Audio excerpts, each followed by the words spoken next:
नमस्कार, जनवार्तामध्ये आपल्या सगळ्यांचं स्वागत। सर्वप्रथम पाहूया ठळक बातम्या।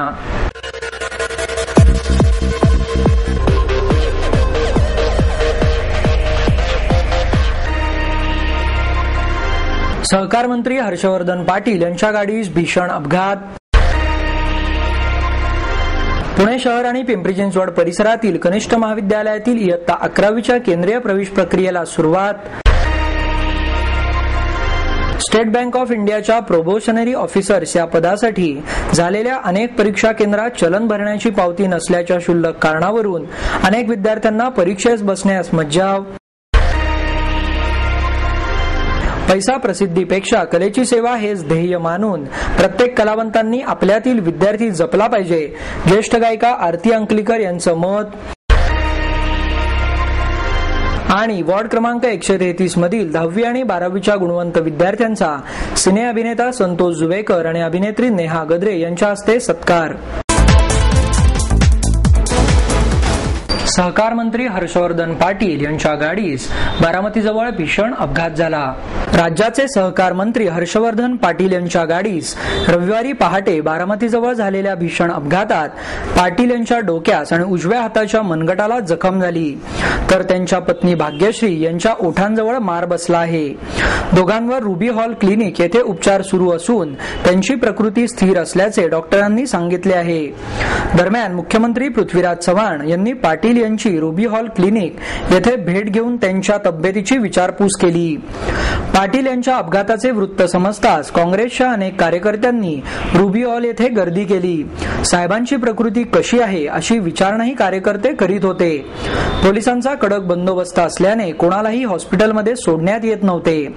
अपघात झाल्यानंतर पाटील यांना बारामती येथे एका रुग्णालयात दाखल करण्यात आले, त्यानंतर तात्काळ रुबी हॉल क्लिनिक येथे हलवण्यात आले। पाटील यांच्या डोक्याला जखम झाली असून 9 टाके घालण्यात आले आहेत, तसेच त्यांच्या उजव्या मनगटालाही मार लागला असून त्यावर डॉक्टर बर्वे हे मंगळवारी शस्त्रक्रिया करणार आहेत। पाटील यांच्या पत्नी भाग्यश्री यांच्या ओठांच्या खालील भागावर शस्त्रक्रिया करण्यात आली। पुढील शस्त्रक्रिया 2 ते 3 दिवसात केली जाईल। दोघांची प्रकृती आता स्थिर आहे असे डॉक्टर ग्रँड यांनी सांगितले। रात्रीच्या वेळेस दोन्ही वाहनांचा वेग जास्त असल्यामुळे या अपघाताची तीव्रता जास्त होती। अपघातात पाटील यांच्या गाडीचा पुढचा भाग चक्काचूर झाला असून एअरबॅग उघडली गेल्याने अपघाताची तीव्रता थोडी कमी झाली। अपघातग्रस्त टेम्पो चालक तुषार कण्हेरकर हा यामध्ये गंभीर जखमी झाला असून त्याचे दोन्ही पाय फ्रॅक्चर झाले आहेत। त्याच्यावर बारामतीतील डॉक्टर गोकुलदास काळे रुग्णालयात उपचार सुरू आहेत, तर त्याचा भाऊ विशाल याच्या डोक्याला गंभीर दुखापत झाली आहे। अपघातानंतर तो गाडीतून उडून बाहेर पडला। बारामतीतील खासगी रुग्णालयात त्याच्या डोक्यावर शस्त्रक्रिया करण्यात आली। पाटील यांच्या बरोबर असलेले डॉक्टर गोसावी यांना सुदैवाने फारशी दुखापत झाली नाही। पुणे शहर आणि पिंपरी चिंचवड परिसरातील कनिष्ठ महाविद्यालयातील इयत्ता 11वीच्या केंद्रीय प्रवेश प्रक्रियेला सुरुवात करण्यात आली। सन 2011-12 या शैक्षणिक वर्षासाठीची प्रवेश यादी तयार झाली आहे। 11वीच्या प्रवेशासंबंधी विद्यार्थ्यांस कोणत्या कनिष्ठ महाविद्यालयात प्रवेश मिळाला याबाबतची सर्व माहिती www.dydepune.com आणि www.punenet.net या संकेतस्थळावर अर्ज क्रमांक आणि नाव टाकल्यास 25 जुलै दुपारपासून उपलब्ध होणार आहे, अशी माहिती शिक्षण उपसंचालक सुनील मगर यांनी पत्रकार परिषदेत दिली। यावर्षी प्रवेश प्रक्रियेत 160 कनिष्ठ महाविद्यालयांनी सहभाग घेतला आहे। प्रवेशासाठी केंद्रीय प्रवेश समितीकडे प्रवेश अर्ज सादर केलेल्या सर्व विद्यार्थ्यांना त्यांच्या पसंती आणि गुणवत्तेनुसार प्रवेश देण्यात आले आहेत। सीबीएसई बोर्डाच्या ज्या विद्यार्थ्यांनी सीबीएसई शाळेची परीक्षा दिली आहे असे सर्व विद्यार्थी केंद्रीय प्रवेश प्रक्रियेसाठी अपात्र ठरले आहेत। कला, विज्ञान आणि वाणिज्य शाखांसाठी अर्ज केलेल्या सर्वांना प्रवेश देण्यात आले आहेत। पहिल्या 3, 5 आणि 10 पसंती क्रमांकांपर्यंत कनिष्ठ महाविद्यालयात विद्यार्थ्यांना प्रवेश मिळाला आहे। शाळा सोडल्याचा मूळ दाखला नसलेल्या विद्यार्थ्यांचे अर्ज नाकारण्यात आले आहेत।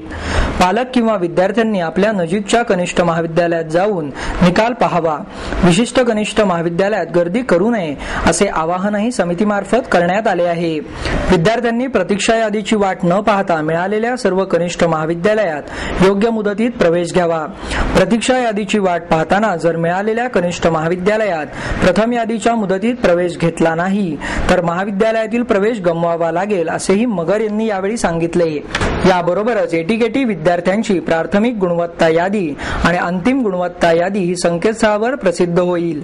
वेळापत्रकानुसार सर्व कनिष्ठ महाविद्यालयांचे कामकाज 8 ऑगस्ट रोजी सुरू होईल, असेही मगर यांनी यावेळी सांगितले। स्टेट बँक ऑफ इंडियाच्या प्रोबेशनरी ऑफिसर्स या पदासाठी झालेल्या परीक्षेत विद्यार्थ्यांकडे चलन भरण्याची पावती नसल्याच्या क्षुल्लक कारणावरून त्यांना परीक्षेस बसण्यास मज्जाव करण्यात आला। राज्यातून अनेक भागातून आलेल्या सुमारे 180 विद्यार्थ्यांना अनागोंदी कारभाराचा फटका बसला। शहरातील निरनिराळ्या परीक्षा केंद्रात स्टेट बँकेच्या अधिकारी पदासाठी परीक्षा झाली। टिळक रस्त्यावरील न्यू इंग्लिश स्कूल आणि कोथरूड येथील राजा शिवराय प्रतिष्ठान शाळेत हा प्रकार घडला। या परीक्षा केंद्रात पैसे भरलेली पावती नसल्याने विद्यार्थ्यांना परीक्षेपासून मुकावे लागले। चंद्रपूर, अमरावती, कोल्हापूर आदी भागातून आलेल्या विद्यार्थ्यांमध्ये याबद्दल तीव्र नाराजी पसरली। वास्तविक ऑनलाईन अर्ज भरताना डिमांड ड्राफ्टचा काढलेला नंबर टाकावा लागतो, त्याशिवाय अर्ज स्वीकारला जात नाही। ही वस्तुस्थिती माहीत असतानाही विद्यार्थ्यांच्या प्रश्नांकडे दुर्लक्ष करण्यात आले। परीक्षेच्या वेळी कॉल लेटर, बायोडेटा अर्ज, ओळखपत्र पुरावा आणि पैसे भरलेली पावती या गोष्टी अत्यावश्यक होत्या। मात्र बहुतांश विद्यार्थ्यांनी चलन भरलेली पावती आणली नव्हती, कारण डीडी भरल्यानंतरच अर्ज स्वीकारल्याची संगणकावरून प्रिंटआउट येते। त्यामुळे अनेक विद्यार्थ्यांनी रिसीट आणण्याचे टाळले। मात्र परीक्षा केंद्रात याच कारणाने परीक्षेस मनाई केल्याने अनेक विद्यार्थ्यांच्या डोळ्यातून अश्रू आले। न्यू इंग्लिश स्कूलमधील केंद्रात सकाळी 10:30च्या दरम्यान विद्यार्थ्यांची मोठी गर्दी झाली। विद्यार्थ्यांना परीक्षेस बसू द्यावे यासाठी विविध विद्यार्थी संघटना प्रयत्नात होत्या। मात्र पोलीस बंदोबस्त आणि बँकेच्या संबंधित व्यक्तींच्या अरेरावीमुळे विद्यार्थ्यांना परीक्षेला बसण्यास नकार देण्यात आला। पैसा प्रसिद्धीपेक्षा कलेची सेवा हेच ध्येय मानून प्रत्येक कलावंताने आपल्यातील विद्यार्थी जपला पाहिजे, असे मत प्रसिद्ध गायिका आरती अंकलीकर यांनी व्यक्त केले। आकांक्षा क्रिएशनच्या वतीने गायिका कस्तुरी पायगुडे यांच्या मी प्रेमिका या मराठी संगीत अल्बमचे प्रकाशन ज्येष्ठ गायिका आरती अंकलीकर यांच्या हस्ते करण्यात आले। ज्येष्ठ संगीतकार आनंद मोडक, पुनावाला फाउंडेशनच्या डॉ. लीला पुनावाला, फिरोज पुनावाला, संगीत संयोजक मिलिंद गुणे आदी मान्यवर यावेळी उपस्थित होते। यावेळी बोलताना आरती अंकलीकर म्हणाल्या, सध्या तरुण कलाकारांचा ओढा शास्त्रीय संगीतापेक्षा सुगम आणि चित्रपट संगीताकडे अधिक आहे। शास्त्रीय संगीत हे संगीत कलेचा पाया आहे, त्यामुळे कलाकारांनी सुरुवातीच्या काळात शास्त्रीय संगीत आत्मसात केले पाहिजे, असेही त्यांनी यावेळी सांगितले। आनंद मोडक म्हणाले, कलाकारांनी चुका करायला घाबरू नये, कारण चुकांमधूनच कायम सर्जनशील निर्मिती होत असते। चुका करणारा आणि त्याच्या परिणामांना घाबरणारा मनुष्य कलाकार होऊ शकत नाही आणि झालाच तरी त्याच्याकडून नवीन निर्मिती होत नाही, असेही त्यांनी सांगितले। लीला पुनावाला म्हणाल्या, कलाकाराने आपल्या भोवती इमेजची चौकट निर्माण करू नये, कलाकार म्हणून हीच त्याची मोठी कसोटी असते। सीडीच्या निर्मितीसाठी सहकार्य केल्याबद्दल ओंकार केळकर, जयंत भिडे, नचिकेत जोग, किशोर कुलकर्णी, सुचेता सिद्ध, प्रीती कुडाळ यांचा यावेळी सत्कारही करण्यात आला। वॉर्ड क्रमांक 133 मधील 10वी आणि 12वीतील गुणवंत विद्यार्थ्यांचा सत्कार सिने अभिनेता संतोष जुवेकर आणि अभिनेत्री नेहा गद्रे यांच्या हस्ते करण्यात आला।